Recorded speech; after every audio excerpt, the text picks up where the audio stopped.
Working Cows Podcast, Episode 10. Welcome to the podcast that gives producers a platform to discuss and share paradigm-challenging practices. Practices that have increased the effectiveness of their operation and the joy that their families have received from this lifestyle.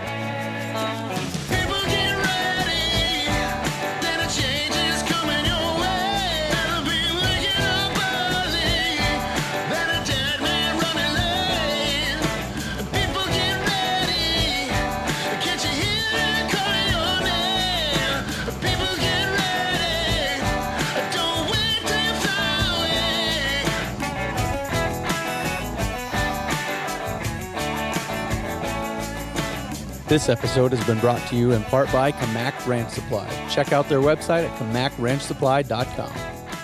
This episode is also brought to you by chriswilliamsaudio.com. If you're a musician, podcaster, or filmmaker, don't settle for audio that's less than professional. Head on over to chriswilliamsaudio.com for all your podcasting, music production, and film audio needs. Happy New Year, everybody. We are here with a bit of a special episode, a little bit of a review of where we have been thus far on this journey through the Working Cows podcast. I'm going to throw out 9 totally subjectively chosen best of moments from the Working Cows podcast journey thus far. If you think I'm wrong, feel free to share with me your favorite moments from any of the previous 9 episodes. You can hit me up on Facebook at facebook.com/workingcows. You can hit me up on Twitter at YPClayConry, twitter.com/YPClayConry. In the meantime, enjoy some of my personal favorite moments from the 2017 year that was on the Working Cows podcast. On episode 1 of the Working Cows podcast, we sat down with Mary Jo Ehrman, who shared with us the control that is offered to people using the infinite banking concept. Unfortunately, too often in pretty much the human condition is too often we refuse to change until the pain of staying the same is greater than the pain of changing. Yep, and that's funny that you say that, because how did the concept come to be? Nelson had a $500,000 land loan that went to 24% interest overnight on him. He had no idea how he was going to pay for it. His partner filed bankruptcy. He inherited another $300,000, so he had $800,000 at 24% interest. He says in his book, after many nights of praying, how am I going to get out of this? It came to him that he realized, I have money in life insurance, and I can use that to pay off the banks, and then I can pay myself back later. Then, how do I get more money in there as fast as I possibly can to turn around and pay off the snakes and dragons, as he calls them, and pay myself back later? Out of adversity will always come the solution. But it's exactly what you said. Out of pain came the concept that I teach. Why would you need it any other way, right? So the pain is great enough in the farming industry that a lot of farmers are saying, hey, we want change. I mean, I've sold 5,000 books in 2 years or 2.5 years, not because people don't care. It's because the pain is enough that they're saying, I am done.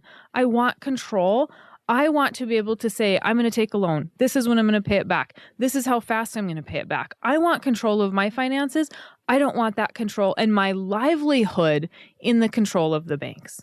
Because farmers put their livelihood up as collateral. Dallas Mount joined us for episode 2 and challenged our paradigm about how we think about our family ranching operations. Yeah, sure. So as you were talking, I was thinking about Jolene Brown, and I've heard her speak a few times, and she works with farm families in the Midwest and has a lot of good information that applies to any small business and managing these people relationships.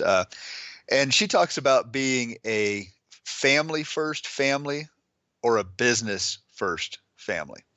And the idea of if we're a family and we're in business together, what comes first? Are we a family first and then we also run a business, or are we in business together? And then we also are a family. And when I first heard that, I thought, well, we're family first, right? Family's the most important, and we have to put family first in all the things we do. And what she says, and it kind of challenged me at first, but the more I think about it and the interactions I've had with folks, I really find it to be true, is we have to get the business relationships right so that we can be a family.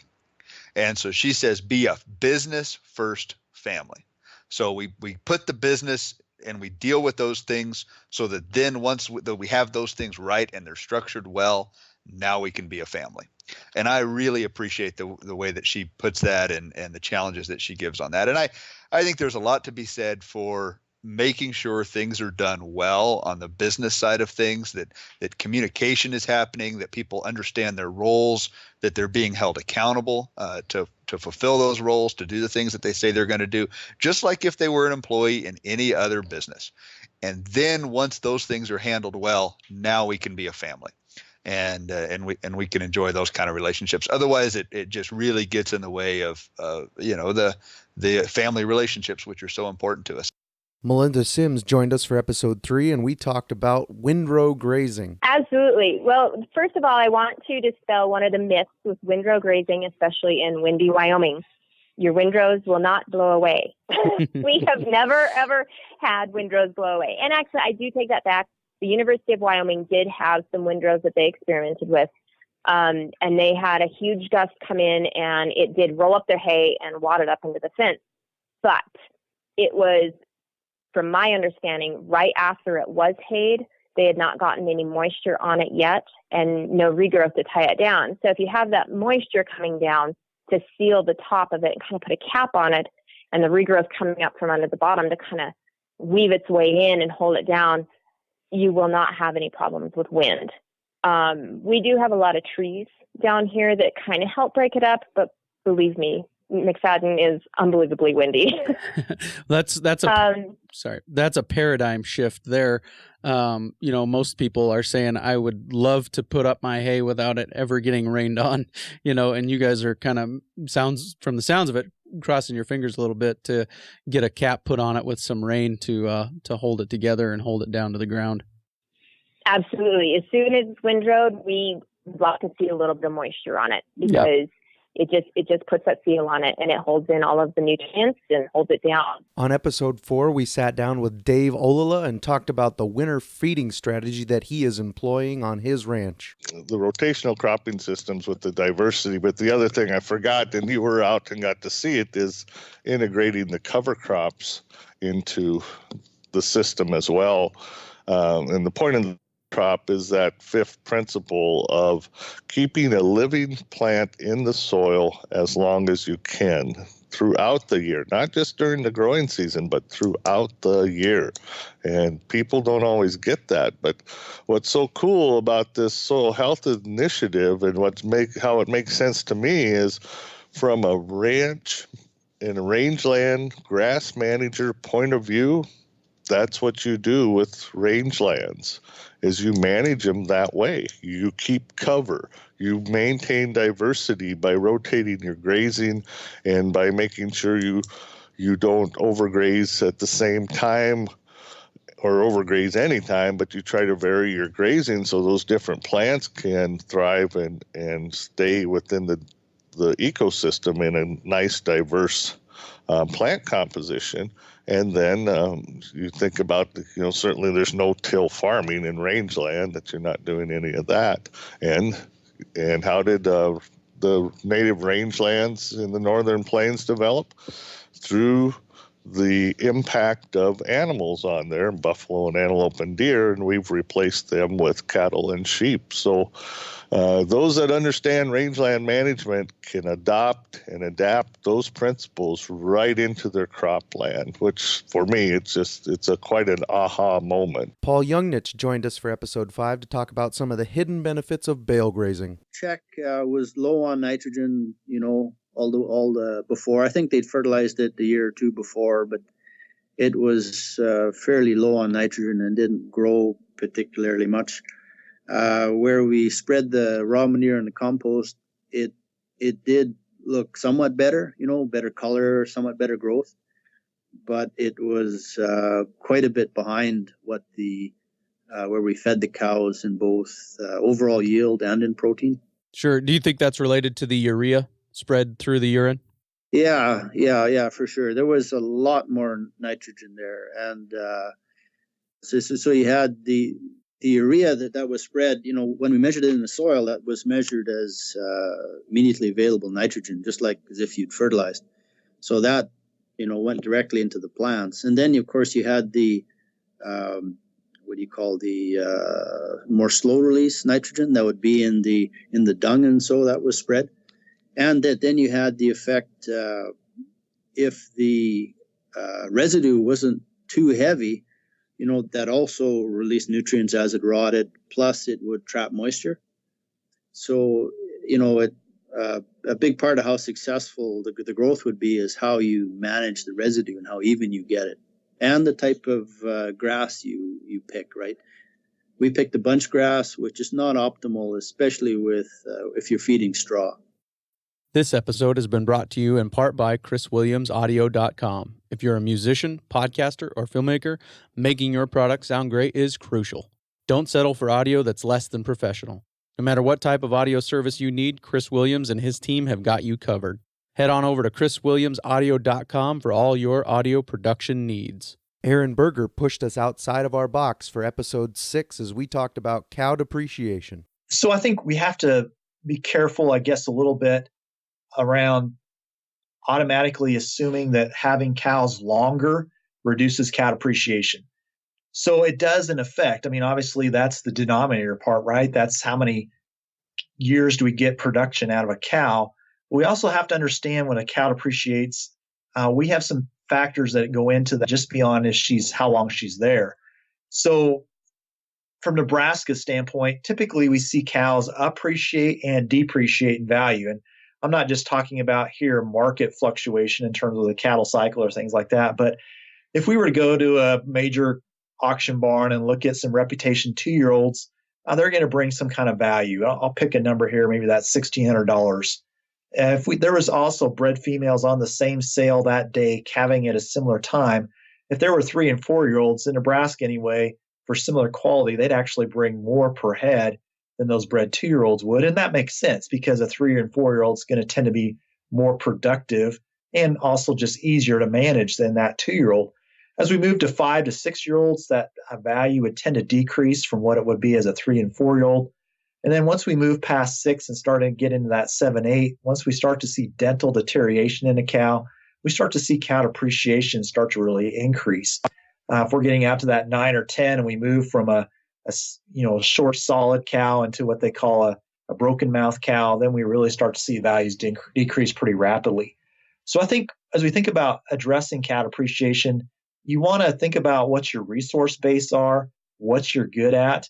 If you're really good at developing replacement heifers, if your rebreed rate on those second calf heifers and those cows coming with their second calf, a 3-year-old, if you're good at getting those back in the herd and can do that pretty cost effectively, maybe an opportunity to reduce cow depreciation is to turn your cow numbers faster. So once a cow gets to be age 5 or 6, maybe we think about selling her at her prime of life when she has the greatest value, really, and before we start to see much cow depreciation. Josh Siebesma and I sat down together and talked about the hoop beef system. As part of our discussion, we talked about the benefits of returning the nutrients to the soil. Where's that going? The manure? Yep. Well, on the fields. Yeah. Does it end up back on some of the same fields that the crops that they were eating came off of? Yep. That's a good thing, right? It's kind of amazing to how much we actually had the NRCS come out and took samples of the manure and weighed our manure spreader and figured out how many tons we were putting down on a pass when we go out and spread it, and then figured out all our the nutrients we were putting down through the tests, and figured we were putting probably more than we should have been down on the ground, but at that point we were putting it on grass, so it needs it, so we were pushing it a little harder. It's very interesting. I didn't realize we could do that until these guys came out and we were talking. Oh yeah, that's a free. They didn't charge us anything to come do it. And, sure. But we scaled the scaled the manure spreader with a load on it, and then we went out and spread it, measured everything up. They had their formulas. It took a couple days, but they got it, sent me all the paperwork back. So, Nice. And that right there is a huge cost saver for going out and buying fertilizer from town and putting it down on the ground. Yeah. So, and we're not going to be able to cover all our ground with it, but you keep moving. If you can't just keep spreading it on the same place, you got to go, move it all over we've got a section there to work with. We're getting to those places that hasn't had manure spread on it probably ever from, when my grandpa owned the place. On episode 8, Fernando Falomir joined me, and we talked about how they are reversing desertification with their regenerative ranching practices. Do you think that in time, some of that other unproductive third of the ranch will come back? Yes, eventually it will. But once you lost your fertile topsoil, you're starting from negative numbers. There's no seed bank. Anything that lands on the soil just gets washed away. Even though you push your cattle with a high density and break up the soil crust, the erosion is so high that everything is washed away. And we do see a lot of progress.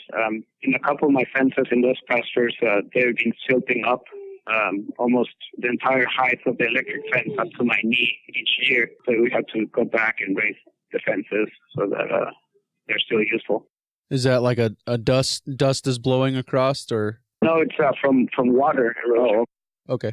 So that's part of our management to avoid that is we always try to keep enough ground cover to retain water and then to stop soil erosion any further. Sure. So as our rule of thumb is it's use high animal density as our tool. Cattle are our primary tool to restoring the land. And, as any tool, it can also be mismanaged. It's a sort of two edges. This is what people have a lot of struggle understanding is that cattle aren't bad.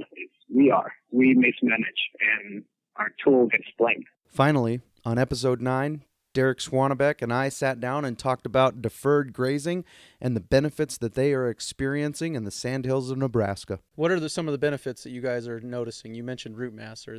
Can you talk a little bit about that? Yes. It's,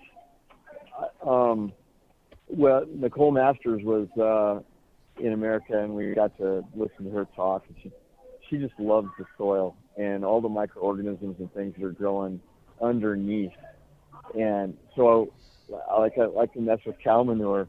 I love to crack open the soil and smell what's down there, and the roots and the things that are growing right around the roots. If it smells good, if it smells like after you mowed the lawn or when it's raining, things are going good there. And if it doesn't smell or it's kind of just dry, there's nothing growing. And when we use the animals to impact correctly, they will kickstart that system. And like a great indication, we go across a meadow, and they will stomp down half of what they're eating. And where most people would put that into a hay bale, we're putting it right back into the soil, but it's covered it up. It's just like somebody mows their lawn and there's a clump of grass that didn't get put into the lawn bag.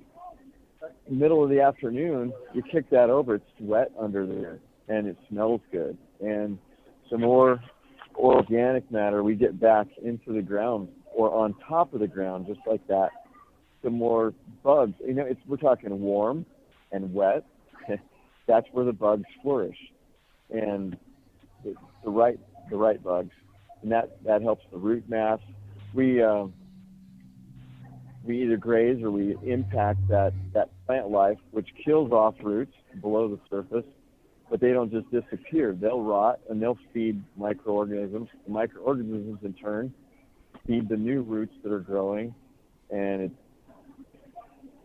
it really turns into a system. It's like a bank account that you keep investing in, and you can live off a lot more interest when you don't take as much out of that account very often.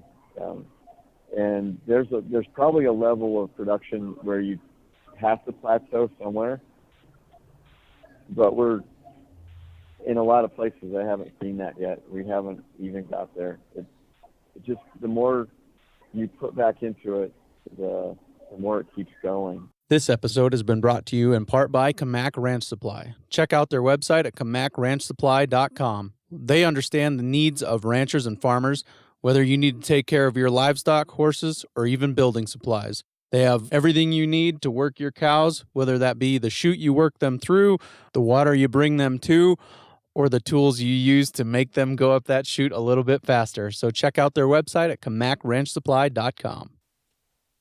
Well, I hope you enjoyed that best of episode. We are going to continue to kick off 2018 with a bang. January 8th, we have Trey Patterson of the Padlock Ranch joining us. January 15th, we've got Kurt Pate joining us to talk about stockmanship. January 22nd, we're talking with Dave Pratt from Ranching for Profit. On January 29th, we are talking with Roland Cruz from Holistic Management International and Crossroads Ranch Consulting. We might have a few more coming in February, just waiting to confirm those. So please be sure to like the Working Cows Facebook page, to engage there in the discussions, to share the posts that are made on Facebook. We've had some really great results when those posts get shared into the stockmanship and ranch roping discussion group, the regenerative ranching group, the defending beef group, other groups out there. If you're a member of other groups, feel free to share there in those groups and let me know about it. Also, it's very helpful if you can subscribe, rate, and review through whatever podcast store you use, whether that's the Google Play Store or the iTunes Store or Stitcher or any of those. If you can like or if you can subscribe, rate, and review there, that's also very helpful. I hope you enjoy our start to 2018 here at the Working Cows Podcast, and I can't wait to see the opportunities that continue to arise as a result of this platform.